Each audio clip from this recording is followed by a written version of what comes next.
Micah Parsons versus Jerry Jones in the retirement. We'll be breaking down that trade and also all the big matchups in week 1 of the NFL. We got games on Thursday, we got games on Friday, we got games on Sunday, and we got games on Monday. It's great to be back in the NFL season, and there's nothing better than week 1. We got a lot to get into. We'll be breaking all that down and much more. Definitely make sure to stay tuned.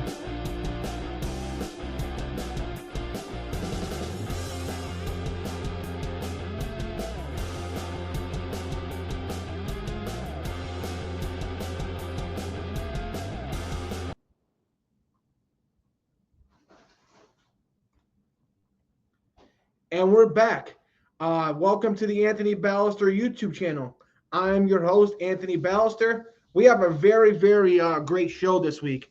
It's the best time of the year. We finally got NFL football. I love college football a lot. It's definitely my second favorite, but there's nothing better than watching the best and the best.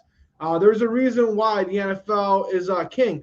The NFL's got the best players in the world. And yeah, college football, we get a lot of exciting matchups and a lot of exciting games, but nothing's better than watching the great players like Josh Allen and Lamar Jackson, Pat Mahomes, and others going back and forth at each other. But definitely, if you're watching this, definitely make sure to subscribe to the YouTube channel. We're going to be bringing you college football and NFL videos each and every week. So the more subscribers we have, the better content we can bring to you guys and the more time and more effort we can put into this. So it helps out everything. So make sure to subscribe. Also, make sure to like this video and share this video to anybody you do know that likes football. If you're watching this video, I'm guessing you're probably a huge NFL fan. You probably have family members that are huge football fans. So definitely make sure to share it with them and make sure to like the video because that also helps the algorithm as well and helps us be able to continue to bring you this content each and every week. Also, be making sure to follow us across all social medias. We're at on Twitter at Balester555 and Instagram and TikTok at Anthony Balester. So definitely make sure to follow that and get the follows up because that helps out, makes us better, and allows us to bring you more content as well. But let's not waste no time. Like we always say, we have some big news. We're obviously going to be breaking down all the matchups, so you're definitely going to want to stay tuned for that. But before we get into the matchups, we got to break down what was the biggest NFL news that did happen just at the end of last week. And that was Micah Parsons being traded from the Dallas Cowboys to the Green Bay Packers. Now, this was a trade that was speculated. We thought that this may be a possibility, but, for it to actually happen still was a shock to me. We see that this is always a part of the negotiation tactics where players demand trades or teams say, oh, we're open to discussing trade options. And then a lot of the times they don't come to fruition. A lot of times we end up seeing they end up coming to some sort of agreement, meaning some sort of middle ground and getting a deal done. Well, it seems like there was no negotiations and no middle ground to be done for Micah Parsons and the Dallas Cowboys.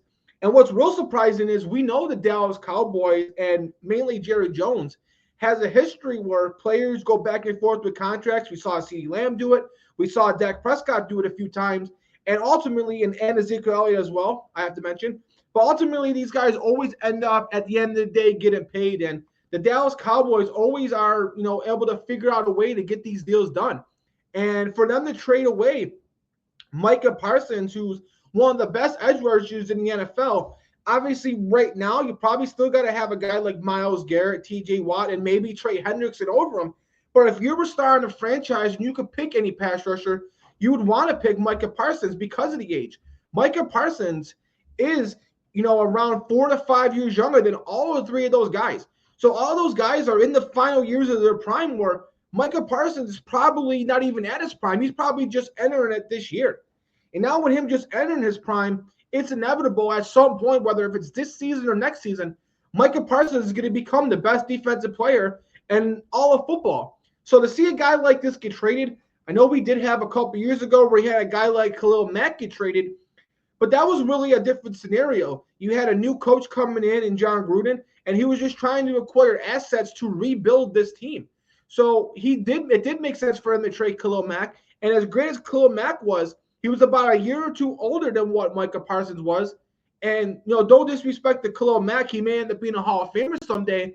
I think Micah Parsons is a much more talented player. I think Khalil Mack, as great as he was, He was never going to be the best defensive player. Well, that's the type of ceiling that Micah Parsons has. He's also one of the few players to get 12 sacks in every single season that he's played. I believe it's only him and Reggie White to accomplish that feat. So to see Dallas give up on a player at a position that's really, really hard to fill. Edge rushers don't ever really hit the open market. They very rarely become open to trades. And this is why you see edge rushers going super high in the draft. Because, maybe outside of quarterback, they're probably the second hardest position to get. Quarterback, edge rusher, and tackle are probably the three hardest positions. And they're probably three of the most important positions. You got to have the quarterback, but then you need someone to protect them. And then you need someone to be able to wreak havoc on the other opposing team's quarterback. So to see the Dallas Cowboys be able to get rid of them, it's head scratching. It goes to show you and question, where is this team at? Does this team just believe that they're not a winning team, that they don't believe that they're a playoff team? And because of that, they're sitting there saying, why should we pay Micah Parsons this amount of money when we could get all these draft picks in return for them and maybe rebuild for the future? You're also paying CeeDee Lamb and Dak Prescott a lot, so those guys aren't going anywhere. Even if you draft a quarterback next year, Dak Prescott's still going to be on the roster for at least this year, next year, and possibly the year after that. So it's very interesting to see, but what this trade signals to me is that Jerry Jones and the Cowboys just don't think that they're a playoff caliber team. They don't think that they're in a win now mode, and I think that they're preparing for the year's future. I would not be surprised if they use those draft picks either in 2026 or in 2027 to move up for a franchise quarterback and start rebuilding for the future. But for the Green Bay Packers, to get a player like Micah Parsons at a position that they desperately needed, I know they do got Rashawn Gary, but they didn't really have much pass rush depth behind them. So now you get a guy like Micah Parsons to go with Rashawn Gary. That's going to be one of the best pass rushing tandems in the NFL. And this skyrockets the Packers to what was looking like, possibly a 9-win ball club that maybe could sneak in 10 wins and maybe sneak into the playoffs. Now we're looking at an 11 to 12 win team that's going to really give the Detroit Lions a good run to win the NFC North. And not only give the Lions a good run, but now be able to give the Philadelphia Eagles a good run and the Rams a good run to potentially be able to compete and win the entire NFC. It's crazy because the Packers were the team that last defeated the Dallas Cowboys in the playoffs. So for them to trade him in the NFC and trade him to the team that just knocked you out a few years ago, it goes to show you that they just wanted to get wherever they could for him, and that maybe there wasn't a lot of teams that were willing to pay this price. Now let's talk about what they gave up for him. They gave up their best defensive tackle in Kenny Clark, and they gave up 2 first-round picks. Now, there's other teams that would have did that. I know my Buffalo Bills would have gave up 2 number 1 picks and potentially Ed Oliver, who's around the same caliber as Kenny Clark. But I don't think that they were going to pay him the money. The money, I think, was the thing that distinguished the Packers from everybody else. You got guys like T.J. Watt and Myles Garrett making around the $40, $41 million a year mark. They gave Micah Parsons $47 million. That's $6 million more than any other defensive player. That's about $6 million more than any other non-quarterback, because I believe right now the highest paid non-quarterback is T.J. Watt. You also got Jamar Chase, who's up there as well. Those guys are all around the 40, 41 mark. But now the fact that this guy's going to be getting paid pretty much quarterback money, there's a lot of teams that are not willing to give up the assets plus give up the contracts. And then the guaranteed money, over $130 million in guaranteed money. Now, Micah Parsons is as safe as they come. Barring a significant injury that could happen to any player, I really don't see any way that this trade could backfire on the Green Bay Packers. But I think the way that this signals to me is, like I said before, it makes the Packers a title contender. It definitely skyrockets them atop of the conference. And it just shows you that Dallas, which we thought, could be a 7 to 8 win team, now on a defense that already struggled, is going to struggle that much more. This may be a 4 to 5 win ball club. And we'll be talking about the game that they're going to be playing tomorrow night, but I don't see any way that they're going to be able to compete. When you look at the rest of the division, the Eagles are, the defending Super Bowl champions, the most talented team in the NFL. The Commanders are one of the best teams. They would be a division winner in most divisions, but they happen to play with the Eagles. And you look at the Giants. Yeah, the Giants are probably a year away offensively, but defensively with Dexter Lawrence, Abdul Carter, Kayvon Thibodeau, and Brian Burns, they're going to have one of the best defenses in the NFL. I would say right now, because of this trade, the Dallas Cowboys are definitely much closer to the New York Giants in that division than they are to the Eagles or the Commanders. So, instead of them, basically competing to maybe be a wild card team, they're just going to be competing to not be on the basement and be the last place team in their division. And I would not be surprised if the Giants end up being a better team than them. So, I'm definitely shocked at that. The money that they're paying them is definitely a lot, but the Green Bay Packers may have had a bit more against some other teams, and maybe this was the deciding factor. One last thing I want to mention about this trade is I just think Jerry Jones and the Dallas Cowboys completely dropped the ball. To keep Micah Parsons, they didn't have to give him $47 million. Micah Parsons was willing to sign a contract a year ago. And there was reports that his agent said, hey, Micah, there's so many guys like Max Crosby, Myles Garrett, T.J. Watt. They're all going to get contract extensions next year. The market's going to go up into the 40s. Don't sign now. If you sign now, you're probably only going to get 35 to 40. If you wait another year, you probably can get in the upper to mid 40s. And Micah Parsons said, no, I love Dallas. I want to play for the Dallas Cowboys. It's my first choice. It's a team that I always wanted to play for, and I want to get a contract done. Well, the Dallas Cowboys and Jerry Jones played hardball and did not want to negotiate with him. I don't know what it is, but Jerry Jones likes to negotiate with the players and not the the agents that represent the players. I'm not sure if he likes to try to take advantage of the players because obviously, the players are smart, but they don't know the ins and outs like an agent would. But when you look at the history, Dak Prescott got top dollar. He got $60 million a year when, he was, an all-pro quarterback, top 10. He definitely deserves somewhere in the mid to low 50s. But to give him 60 when you got guys like Joe Burrow and now Josh Allen and others making 55, I don't think he warrants to be $5 million more than any other quarterback, let alone even being the highest paid quarterback. I think he should have been paid around what maybe a little bit more than a Tua or maybe a little bit more than what a Brock Purdy. I think Prescott should have got around a $53 million contract. Instead, he comes out with a $60 million contract. CeeDee Lamb's able to come out, I think, with a $34 million contract, which was around top dollar at the time. And for you to be able to get Micah Parsons a year before the market went up, and for them to say no because Jerry Jones is stubborn and wants to negotiate with the players instead of the agent, he completely dropped the ball. Now you look at a year later, his agent was right. All these guys got paid. Now the market goes up from, the high 30s to now, probably mid 40s.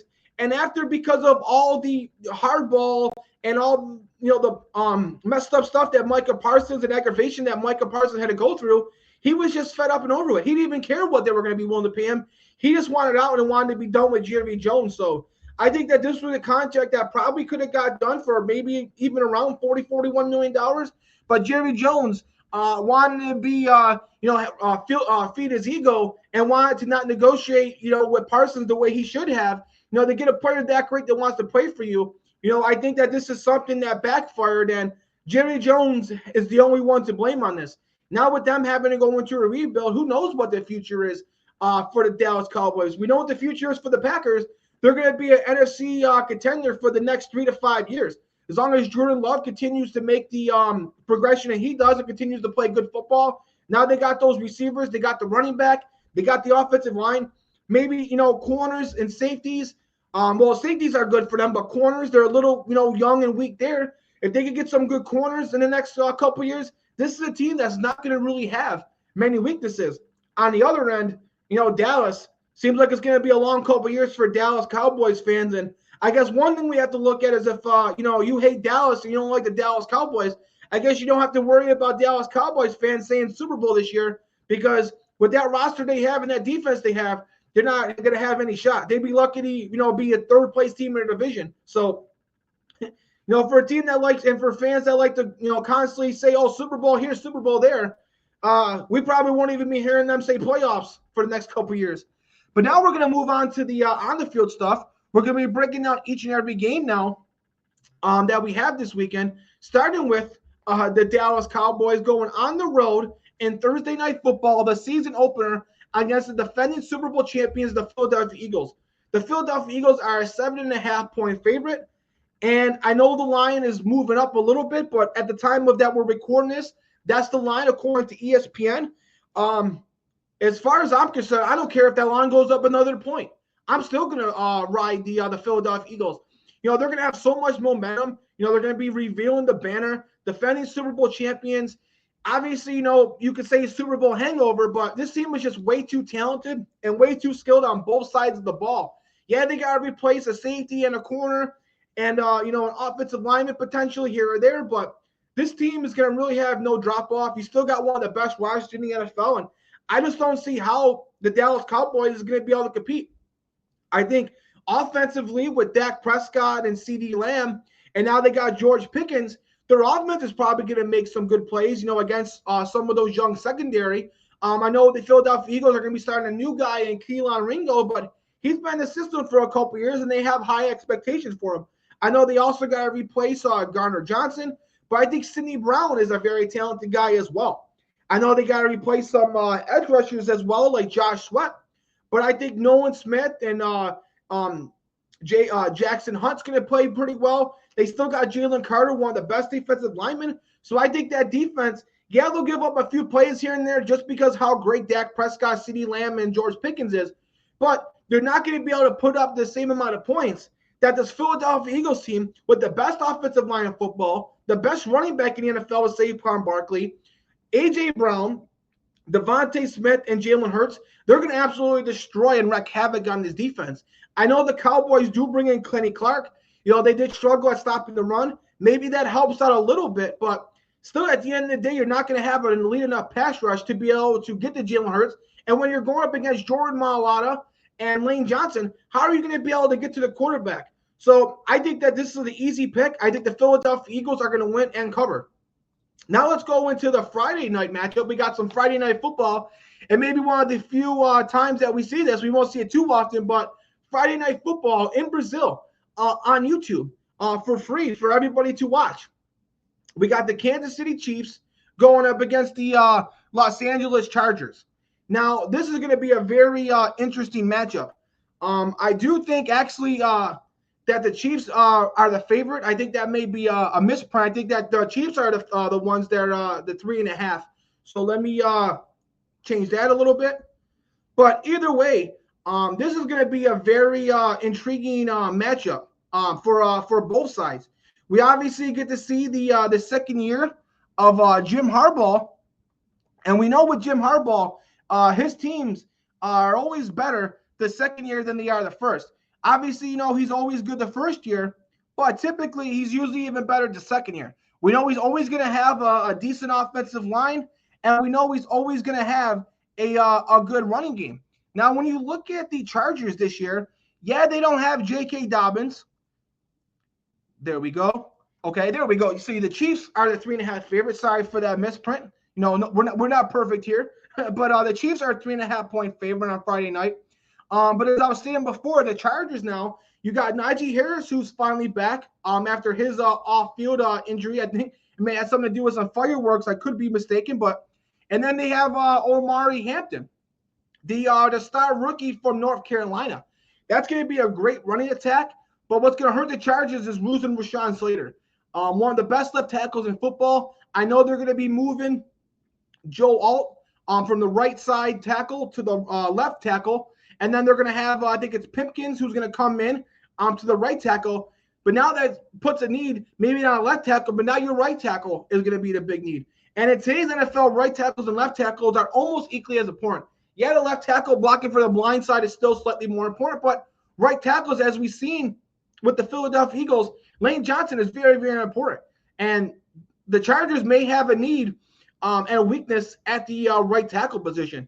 They also, I think, they did bring in Keenan Allen, but he's not the same player as he once was. Ladd McConkey is the number one receiver, and with Quentin Johnson, but I don't think they have the depth at wide receiver. Yeah, they drafted Trey Harris, but he's a rookie.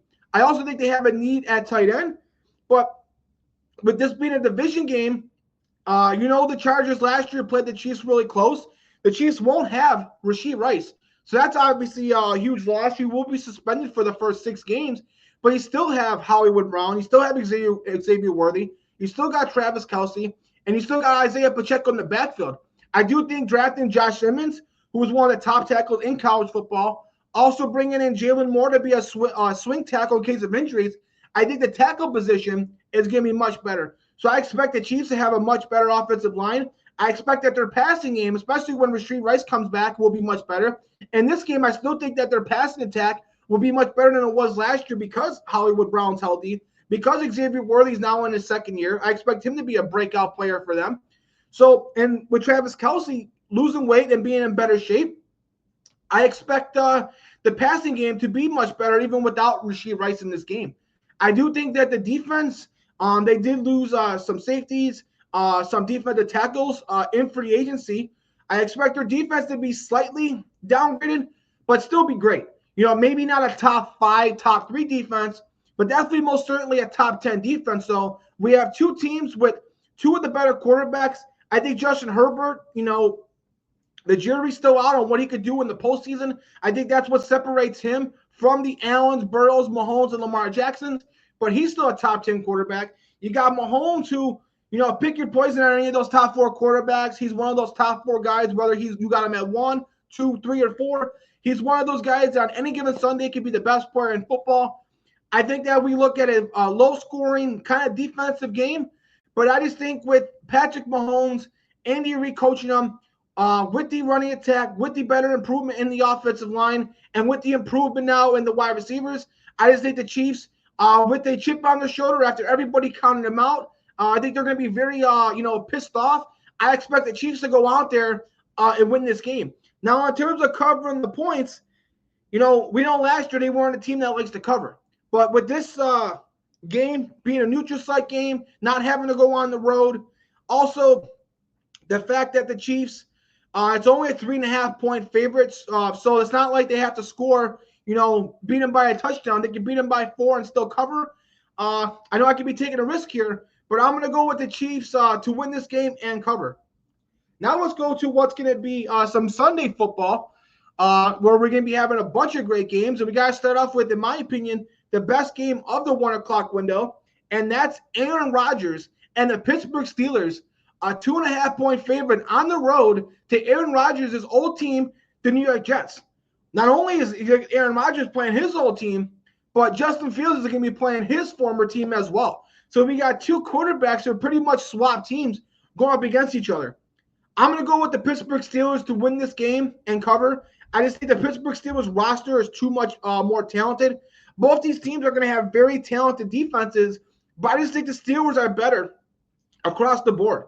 I think the Steelers got, with DK Metcalf, I think Garrett Wilson and DK Metcalf cancel each other out. Both these teams don't have deep wide receiver cores. Breece Hall and, Braylon Allen is probably a better running back duo than Caleb Johnson and Jalen Warren.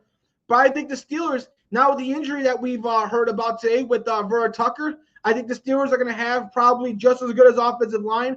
I think Aaron Rodgers is a much better quarterback than Justin Fields. Justin Fields is a much better athlete and can do more with a shaky offensive line.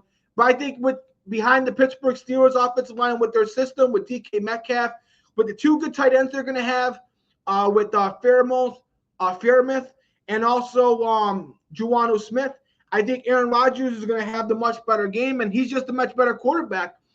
He may not be as athletic, but in terms of reading defenses and making accurate passes, I think he's the much better quarterback in that department than Justin Fields.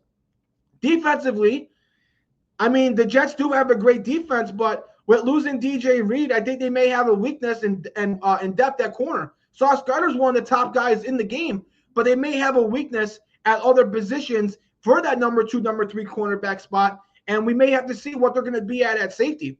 You still got a decent pass rush, with Will McDonald and Jermaine Johnson. You still got Quinnen Williams.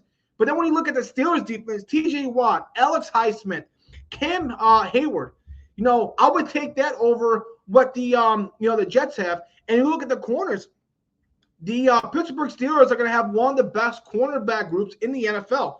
Joey Porter Jr. is unbelievable. You also got Jalen Ramsey as well. So these corners are going to be very, very good for the Pittsburgh Steelers. They also brought in Darius Slay. So because of that, I know it's going to be tough going on the road. The Jets are going to be highly motivated to get back at Aaron Rodgers, but The Steelers are also going to be very motivated as well to win this game for Aaron Rodgers. And we know when Aaron Rodgers is pissed off, Aaron Rodgers tends to have a really good game as well. So I'm going to go with the Pittsburgh Steelers to win and cover that one. Then nextly, we got a division matchup. We got the Buccaneers going on the road against the Atlanta Falcons.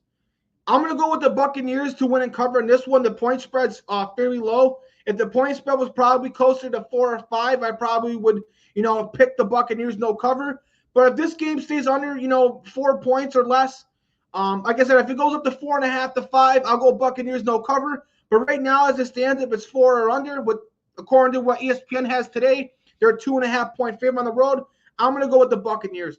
Michael Penix Jr. is still an unknown. Yeah, you got Drake London, one of the young best receivers in the NFL. Bijan Robinson's a top 3 running back that can emerge this year as the best running back. You still got a really good offensive line, but they did lose one of those guys to injury, and Caleb McCreary, so that's going to be a huge hit. We still don't know what Kyle Pitts is going to do. He still hasn't emerged yet. I do like Darnell Mooney and Ray McLeod to round out their wide receivers, but with 2 rookies starting on the edges, with James Pierce Jr. and Jalen Walker, yeah, I think those guys could be Pro Bowl guys, but, playing in their first game as rookies, that's a tough ask. I think they got a very, very young secondary as well, so that can give them fits. And when we got such a young defense, we're going up against veterans like Mike Evans, Baker Mayfield. They still got an emerging young rookie in Micah Parsons. They probably don't have Chris Godwin in this game, but he still got a Micah Parsons who has been dominating training camp. You still got Mike Evans, one of the premier receivers. And you still got great running backs with Bucky Irvin, who broke out last year, Rasheed White. So they're going to have the edge, in terms of depth. And I just think with Baker Mayfield being as great as he was last year, I think he could be just as good and continue that and continue to show why he's a top 10 quarterback. And with the offensive talent he's going to have at the running back positions and the receiver positions, and they have a good offensive line as well, just like the Falcons, I'm going to go with the Buccaneers. Michael Penix could surprise people. We know division games go either way, but I'm going to go with the experience that Baker Mayfield has, and I'm going to go with the Buccaneers to win and cover. This game, yeah, it's a division game. We know division games could go either way. We have the Cincinnati Bengals being a 5.5-point favorite at the Browns. The Browns just, I know Flacco can be serviceable. He's very experienced. We see when he gets hot what he could do. He had some success with the Colts. He had a lot of success before with the Cleveland Browns leading up to the playoffs. But I see Joe Flacco is, going to probably be playing his last season in the NFL, definitely probably his last season as a starter. He can regress at any point. I do think receiver talent, they don't have the depth. They got Jerry Jeudy. They got David Njoku at tight end, but I don't trust the other guys. We got to see what Cedric Tillman could emerge into. We got to see what Jamari Thrash could turn into. David Bell, I believe, is injured. And running back position, they're going to have to rely on Jerome Ford. We don't know what's going on with Quinshon Judkins yet. Dylan Sampson is still, a mid-round draft pick rookie, so we can't trust him. This offensive line, has still got some good players, but ultimately, we got to see where they're going to be offensively. They're replacing some guys, so we got to see what they're offensively. Defensively, they should still be great. You got Denzel Ward. You got Myles Garrett. I love their rookie linebacker, Schwetzinger, but I think that there's some depth issues on the defense, and I think that there's some depth issues on the offense. And when you're going up against Joe Burrow, you're going up against Jamar Chase, T. Higgins, Chase Brown. Now they got a good running back. I think now that they brought in, Shamar Stewart, Demetrius Knight, their young secondary with Dax Hill, Cam Taylor-Bright, and DJ Turner and Jordan Battle. I think those guys who were young last year are going to emerge this year. They were able to bring back Trey Hendrickson on a 1-year deal. We know when he plays, he's one of the best defensive players in all of football. I just think that this team's way too talented. I do think, though, 5.5 points is a lot to give up on the road in a division game against a team that's got a good defense. And we know the Bengals, yeah, we said some players could emerge, but they also can emerge. There's a possibility that their young defensive players don't emerge. And maybe we're looking at this team like we did last year. So I think because they're going on the road, because the Browns are going to be highly motivated, it's a divisional game. Because I want to see, what the Bengals defense looks like first. I think the Bengals are going to win, but I'm going to go with the Bengals in no cover. Now we look at another game. We got the Miami Dolphins going up against the Indianapolis Colts. Now, the Colts are a 1.5-point favorite. This is a very, very tough matchup. I think these are going to be two teams that aren't going to be very successful this year. I think with the Colts, I don't think that they have an overly great defense as a whole. They got some good pieces, but I just think overall their defense isn't going to be that great. Offensive line could be, kind of decent. They got some good wide receivers, not great. No number one receiver, but they still got Josh Downs. Eddie Donnie Mitchell could emerge. Michael Pittman and Alex Pierce are definitely serviceable. I think Tyler Warren could be one of the best tight ends in the football as a rookie. But with Daniel Jones as a starting quarterback, it's hard to trust them. And then when you look at the Miami Dolphins, yeah, they got Tyreek Hill. Yeah, they got Jalen Waddle. They got Devon Achane. They got Tua. But I don't trust their offensive line. And just like I said about the Colts, I don't trust their defense. I actually think the Colts may have a better defense than the Miami Dolphins. So I think that the Colts have the edge slightly on defense, but I don't think that they have an overly strong defense as well. I think the difference in this game will be Tua and those receivers and those running backs against the Colts. Yeah, the Colts have Jonathan Taylor, who's one of the best running backs.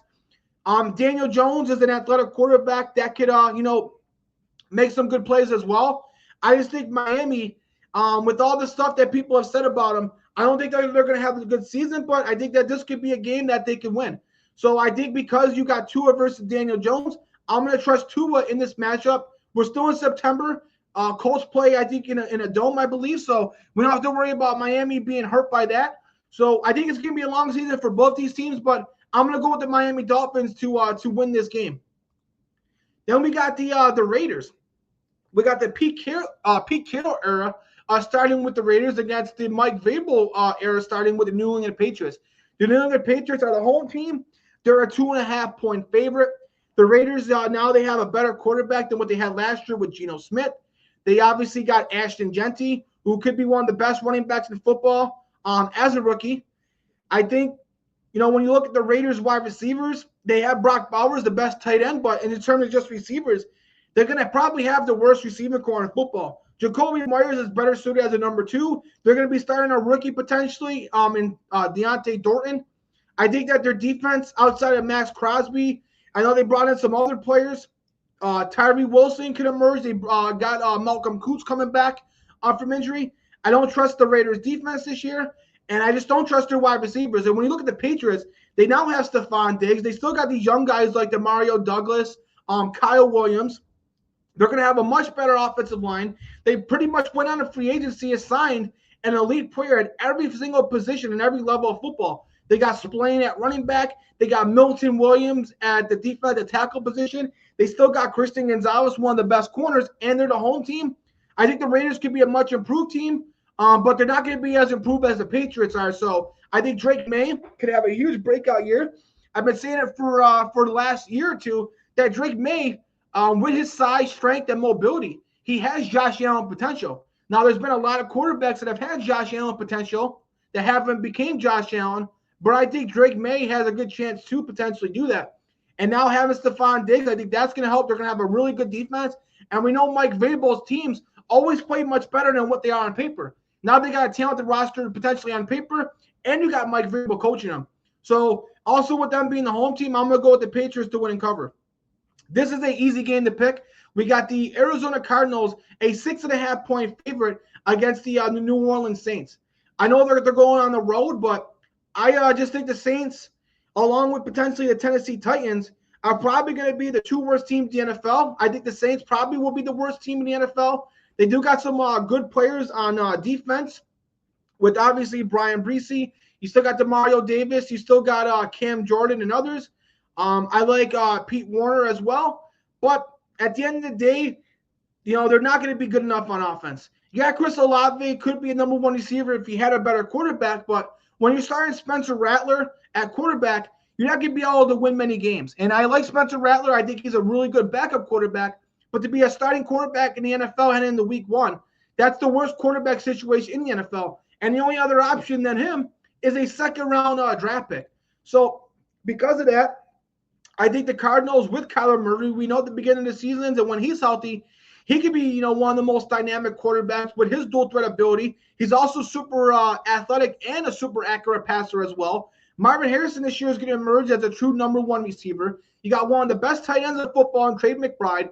Look at the defensive players that this team has brought in with Josh Sweat and others. With a defensive head coach, I expect their defense to be much improved than last year. So I'm going to go with the Cardinals to win and cover.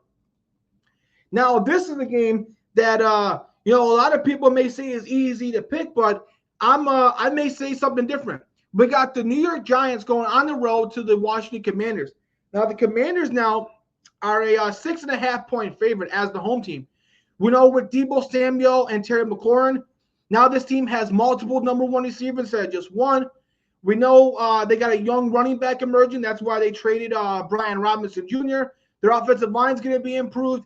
Their defense is going to be improved. Now they have Marshawn Lattimore for the entire season. They brought him in late last season. They also got some other pieces as well. They got some young guys in that defensive squad. I expect the Commanders to be a much better team. But when we look at the Giants, Russell Wilson is a guy who we know could manage the game while he did it with the Pittsburgh Steelers last year. They're going to be a team that has Malik Neighbors, one of the best receivers in football. Tyron Tracy is going to be a pretty good running back. I still got questions about their offensive line, but I think Russell Wilson can negate some of those offensive line woes. But defensively, there's not going to be much better teams in the NFL that's got a much better pass rush in this team. Dexter Lawrence is one of the top 2 defensive tackles in all of football. The guy's like over 320 pounds, and he plays like a guy who weighs 250. Then you look at Brian Burns, Kayvon Thibodeau, and now Abdul Carter. They got so many good guys that they can just throw at the quarterback that can wreak havoc against the run and against the pass, that I do think it's going to at least make this game close. I'm still going to pick the Washington Commanders to win, but I just think with the defensive players that the Giants have, they're going to have one of the best defenses in football. I think with them drafting Jackson Dart, who will eventually be the starter, and eventually get some other receivers to go along with Malik Neighbors, and for Dio Johnson, the tight end, to continue to progress, and Tyron Tracy, the running back, and maybe potentially get some offensive linemen in a year or two. I think that this offense is a year away, but their defense is going to dominate this year. And I think because of that and because of the division game, I'm going to go with the Washington Commanders, but the Washington Commanders to win and no cover. Now we got another interesting matchup. We got Travis Hunter playing his first NFL game with the Jacksonville Jaguars, who are a 2.5-point favorite going up against the Carolina Panthers. This is a very, very tough game to pick because I do think now with Bryce Young heading into his 3rd season, 2nd year with Dave Canales, now they got Tectora McMillan, who I thought was the best receiver in the draft last year, and I think he's going to be a number 1 receiver. With some of the other young guys they got with Coker, Xavier Legette, and others, I still think that their defense has some questions. Yeah, they brought in some guys to help, like Pat Jones. They drafted some pass rushers as well, like Nick Swartzen, and I think also Princely. But I just think that their defense, like I said about the Giants' offense, are still a year away. And I think with the Jaguars' offense, now with Travis Hunter as a number 2 receiver, with Trevor Lawrence now, who has him and Brian Robinson. Brian Robinson was one of the top 10 receivers last year as a rookie. He can end up being one of the best receivers in the NFL. And Brian Robinson Jr. and Malik Neighbors, coming from LSU, could be the next Jamar Chase and the next Justin Jefferson. So I expect with Travis Hunter and Brian Thomas Jr., that's going to be very, very tough for the Carolina Panthers secondary, who is going to be, with J.C. Horn, they don't have much depth around him. So I think he could probably, do well against whoever he lines up against, but they're still not going to be able to cover that number 2, that number 3 receiver. And I think the Jaguars defensively could at least make some enough plays, with Tyson Campbell at corner, with Walker and, Allen at the pass rusher position. I think they'll be able to make enough plays, and I think Bryce Young will still show why he's a franchise quarterback and why Tectora McMillan was worth that top draft pick. But I don't think that they have the defense to really win this game and go on the road. And with the small point spread, I'm going to go with the Jacksonville Jaguars to win and cover. This is another easy game. We got the Denver Broncos going up against the Tennessee Titans. Broncos are an 8.5-point favorite. That's a really high point spread for an NFL game. But I'm going to go with the Denver Broncos to win and cover. Bo Nix can have a sophomore slump, but I think with Sean Payton being a smart offensive guy, he'll negate some of that. They got some good young receivers with Sutton Troy Franklin, Marvin Mims. They drafted Pat Bryant. Their offensive line still one of the better ones in the NFL. And their defense, they're going to win this game based on defense alone. Cam Ward is still a rookie quarterback, and I do think he's the franchise guy for the Titans, but he's still a rookie quarterback. They don't have a great receiving core. Calvin Ridley's a number one receiver, but they're going to be starting a rookie guy alongside him. I don't trust their tight end. They don't have an overly great offensive line. They got some good pieces like Peter Skoronski, but I don't trust their offensive line as a whole. I like Pollard Jr., but now they don't have Tajay Spears, the guy who could be that change of pace guy to go along with Tony Pollard. So now they're going to rely on Tony Pollard a lot, and I don't trust the Titans' defense. When we look at the Broncos, on the defensive side of the ball, we already said what they're going to do offensively. And offensively, their weak position last year was running back.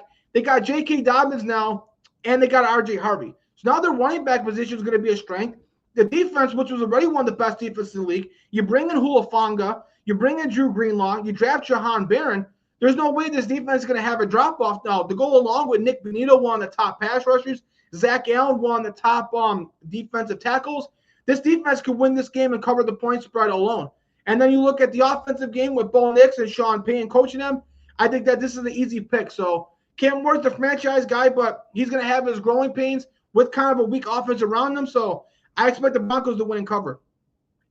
Now we got a good division matchup. We got the 49ers, who are a 2.5-point favorite at the Seattle Seahawks. I think the 49ers have a lot of injuries. We got to see Juwan Jennings should play the game, but he's going to be playing through injury. We got to see how McCaffrey responds. Some of their offensive linemen are hurt. And defensively, this team lost a lot of players in free agency. They lost pretty much almost their entire secondary. They lost a couple good linebackers, some good defensive tackles. So this is a very youthful defense. Going on the road against the Seattle Seahawks team who has Sam Darnold, who he's still, the jury might still be on him. Yeah, he had a really great year last year, and he's not a bust anymore, but he played like, a top 10 quarterback. I don't necessarily think Sam Darnold's a top 10 quarterback. I think he's above average, probably around the 15th to 16th best quarterback in the NFL. But, with them having him, with Kenneth Walker, Jackson Smith-Njigba, Cooper Kupp, they have Torrey Horton, who really emerged in the preseason. Defensively, they got one of the top cornerback duos with Devin Witherspoon and Tyreek Woolen. I think that with the 49ers having to rely on young guys like Ricky Purcell and now relying on a very young defense, going on the road in a visual matchup, I think that's a tough ask. So I'm going to go with Sam Darnold and Seattle Seahawks to win this game. I know the 49ers are the favorite, but I'm going to go with the Seahawks to win. Now we got a really good game, one of the top games of the week, and that's the Detroit Lions going on the road to the Green Bay Packers. The Green Bay Packers are a 2.5-point favorite. And now with them bringing in Micah Parsons, Parsons is dealing with a minor injury. They say he might get an ejection. They expect him to ultimately end up playing in this game. I still think with Aiden Hutchinson coming back from his injury, I think that the Lions, they really try to improve their secondary. So I expect the Lions to have a much better defense. But losing both coordinators is definitely going to hurt this team. I still think that they're going to be ready to take a bit to win the division. I still would pick them to win the division, but I think it's going to be 50-50 between them and the Packers. And I think the Packers having the home field advantage could be the difference maker. I do think the Lions will have the advantage on the offense still. Jamari Gibbs, David Montgomery is one of the best tandems in football. They still have a great offensive line even with the losses. I expect Jameson Williams to have a huge breakout year. St. Brown's one of the top receivers.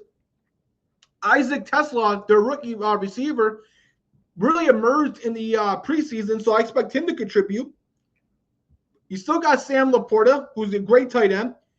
And I do think Aiden Hutchinson is going to be, probably by midseason will be back to his old self. But I expect him to start off a little slow. And then we look at the Packers. They're going to be relying on Matthew Golden, a very talented receiver, to start. But I expect him to play pretty well. They got some other good receivers to go along with them, with Wicks and Jaden Reed. Josh Jacobs, one of the best running backs. But I still think Jared Goff is a much better quarterback at this point than Jordan Love. I think they have the much better offensive line. They got better depth. So I think that their offense will be better. But I think because Aiden Hutchinson's going to be coming off this, start the season off a little slow, and because they got a lot of new pieces on defense, they still got one of the best safety duos from last year in Brian Branch and Kirby Joseph. But we got to see how those corners are going to do. That was one position that they took a lot of injuries last year and really needed improvement. So they brought in some guys. So we got to see how those guys work out. But I think being in the home team, I think now with Micah Parsons and Rashawn Gary, I think going up against the Lions offensive line, that's a great matchup. But I just think being the home team, that's the decision maker. If this was a neutral site game or on the Detroit, I will go Detroit. But Micah Parsons, his first game on the Green Bay Packers, I expect him to have a humongous game. And Packers being the home team in Lambeau Field, tough place to play on the road. I'm going to go with the Packers to win and cover that game. Now with the last game in the 4 o'clock window on Sunday, we got one of the best games as well. We got the Houston Texans going on the road to the Los Angeles Rams. The Houston Texans were a team that had a really good defense. You know, you got Derek Stingley Jr. at corner. He's one of the top shutdown corners in football. Jalen Petrie is unbelievable as well. They have a young guy in Kalen Bullock who looks like he may be a Pro Bowl level safety. One of the top pass rushing duos with Will Anderson Jr. and Donnell Hunter. They still got some question marks at the defensive tackle position. Last year, their weakness and the thing that held them back was the injury at wide receiver and the offensive line. Well, they brought in some new offensive linemen. They drafted some new receivers. Nico Collins is fully healthy to go along with Christian Kirk, who they brought in, Jaden Higgins, Jalen Noe. So I expect the Texans to have a really strong receiving core. Joe Mixon being out definitely really hurts this team. Now they're going to have to rely on a guy like Nick Chubb, who we know is not the same player coming off of that significant knee injury. They're going to have to rely on guys like Woody Marks, the rookie, and also Dameon Pierce. Then we look at the Rams team, a team that had a really young defense that emerged last year with rookies like Jared Verse, Brandon Fisk. You still have Kobe Turner. They have some really good young safeties as well. They got some. They try to improve the linebacker position this offseason with the great offensive line they have. With those receivers, with Puka Nacua, with Devontae Adams, 2 number 1 receivers, as great as Cooper Kupp was, I think Devontae Adams at this point is a better receiver. So I think they upgraded there. You still got Carmine Williams. We got to see how Matthew Stafford's going to be coming off that back injury. But because Joe Mixon's out and because they're going to go on the road, I'm going to go with the Los Angeles Rams to win this game and cover. Now we go to the best games of the week. This game's definitely coming up the best game, the Sunday Night Football game. The Baltimore Ravens going at the Buffalo Bills. The Buffalo Bills are a 1-point favorite. And this is the game of the week. If the NFL picked a great game for us to start off on Sunday night. I just think, I said this in my preseason pick, I just think the Baltimore Ravens are a better team. I think the Buffalo Bills have the best player in football in Josh Allen, but Lamar Jackson's a very, very close second to Josh Allen. If Josh Allen's number 1, then guys like Lamar Jackson, Joe Burrow, and Pat Mahomes are very close seconds. So if all those guys are almost equally as good, I think Josh Allen slightly edges those guys out because I think he carries more of the load. He does more with less. But when those guys are very close and all in the same tier, we got to decide with the team who's just got the better roster. And when you look at the Bills, they got injuries, so many injuries to their corners. Tre'Davious White's probably out. Maxwell Harrison's on IR. Christian Benford's dealing with some injuries, which he should play. They got some deep defensive line and edge rushers. But I just think with the injuries they have at corner, and when you look at the Baltimore Ravens, who got Zay Flowers, Rashawn Bateman, DeAndre Hopkins, you got Derrick Henry in the backfield. You got great depth at the running back position with Mitchell and Hill. They have a really good offensive line. You got the one of the best dual-threat quarterbacks to ever play the game in Lamar Jackson, who could kill you as a runner and could kill you as a passer. He's one of the most accurate quarterbacks in the NFL. You look at defensively, that's going to be the difference. The difference in this game is going to be the defense between the Baltimore Ravens and the Buffalo Bills. The Buffalo Bills probably will have the edge at edge rusher. You know, with Joey Bosa, Gregory Rousseau, A.J. Espinosa. They'll still have some really good defensive linemen with Ed Oliver, Daquan Jones. Obviously, the Baltimore Ravens got some good edge rushers as well with Kyle Van Noy, Dali Ofe, the rookie Mike Green. But when you look at everything else, Raquan Smith, a better linebacker than any linebacker the Buffalo Bills have, even if Matt Milano is 100% All-Pro, Raquan Smith is in the conversation for the best linebacker in the entire NFL. Maybe besides Fred Warner, Raquan Smith's probably the second best inside linebacker in football. And the main difference on defense is the secondary. I said it before and I'll say it again. What secondary would you rather have? Would you rather have a secondary that's got Marlon Humphrey, one of the best cornerbacks in football? Jarrell Alexander, when healthy, one of the best cornerbacks, maybe not in his prime anymore, but still a top 10 quarterback. Nate Wiggins, one of the top rookie cornerbacks in football last year. Malachi Starks, one of the most versatile safeties in the NFL draft, the best safety in the draft last year that they drafted. And Kyle Hamilton, who could emerge this year as the best safety in football. Those two guys could play cornerback, any safety position, and can be moved all over the field as check pieces. Would you rather have that, or would you rather have a secondary that could potentially be starting Christian Bedford, who is a top 10 corner? I'm not going to take anything away from him, but outside of him, going to be starting probably Jamarcus Ingram at corner. Tyron Johnson's a really good slot corner, and you got your safeties are going to be Cole Bishop and Tyler Rapp or DeMar Hamlin. That's night and day difference. You know, the Baltimore Ravens safeties are significantly better. The Baltimore Ravens are probably going to have the best secondary in football. And outside of Tyron Johnson and Christian Bedford, the Bills may have one of the weakest secondaries and one of the weakest safeties in the NFL. So I just think that's going to be a difference. And that's why I think the Baltimore Ravens are going to be my Super Bowl pick this year, because their team is just so good this year. I think the Bills defense is a year away. I think that they can add a couple more guys and they'll get more healthy and some of those young guys will develop. I think maybe next year will be the Buffalo Bills year.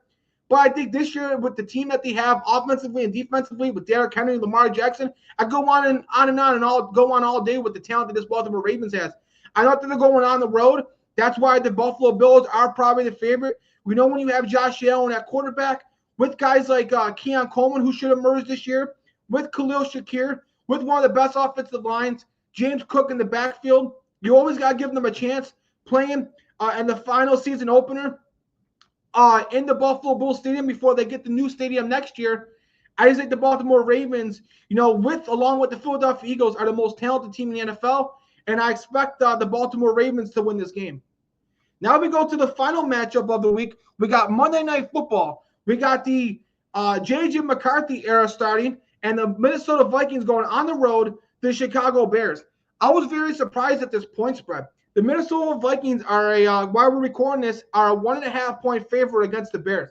Now, maybe that does change by time this goes live, or by time the game starts. Maybe this switches over to the Bears, or maybe it becomes a pick'em. Either way, I'm going with the Chicago Bears. Chicago Bears being the home team, I trust Caleb Williams at this point more than J.J. McCarthy. I think, he could hold on to the ball too long, but I think Caleb Williams showed a lot of promise last year with behind an inconsistent offensive line. I think that the Bears should have a really good secondary. I still think that they could use some pass rusher depth, but you still got Montez Sweat. You look at offensively, you got DJ Moore. You got Luther Burden in there now. You got Roman Dunze in his second year. You got two good tight ends now with Cole Kmet and Colston Loveland. You're going to have DeAndre Swift.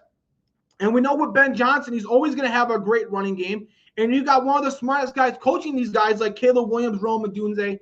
I expect the Bears to really, really emerge this year and to finally have that breakout season that they've been desperately needing. I think the Minnesota Vikings, with the suspension of Jordan Addison, and Thielen's still a good receiver, but he's not in his prime anymore. TJ Hawkinson is still a really good tight end. You got Justin Jefferson, probably the second best receiver in football, but Justin Jefferson's dealing with a few injuries. We got to see TJ Hawkinson now in his second year back from injury. Their offensive line has some question marks as well. And defensively, they lost some guys in the secondary there. So their defense, and they lost some edge rushers. So their defense may not be quite as good as it was last year. So, and we got to see what J.J. McCarthy is going to do. He's still a rookie quarterback. He was out all last season with an injury. So we got to see what J.J. McCarthy is going to turn into. And right now, at this point, being the home team, because I trust Ben Johnson and because I trust Caleb Williams, and I do love Kevin O'Donnell. I do think he's one of the best coaches in football, but I got to see what J.J. McCarthy could do first. We know Aaron Jones is a good running back, but he's getting on the older side. Is this going to be the year that he regresses or not? So I just think that there's some losses that they had on defense.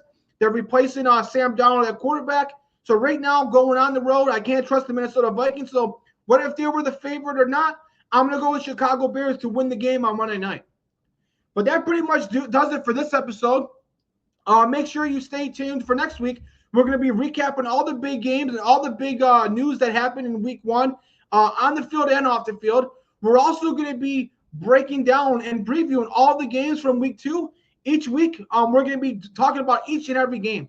So make sure you stay tuned. We're going to be doing college football videos. We're going to be doing NFL videos. Each week, we'll be bringing down each and every NFL game as the season goes on. It's finally NFL season, so definitely make sure you enjoy it. We know it goes by fast. Also, make sure that not only do you watch this video, you subscribe to the YouTube channel. Like we said before, the more subscribers we have, the more content we can bring like this. Also, not only should you subscribe, but make sure to like this video and share it to anybody else. It helps with the subscriber count. It helps with the views. And all that combines to help us to bring you a great, better show. Make sure to follow us across all social media on Twitter at Balester555 and Instagram and TikTok at Anthony Balester. It was a great show, and we'll catch you guys next week. Definitely make sure to enjoy the NFL season. We know week 1's always the best, so definitely make sure to enjoy it while you can, and we'll catch you guys next week.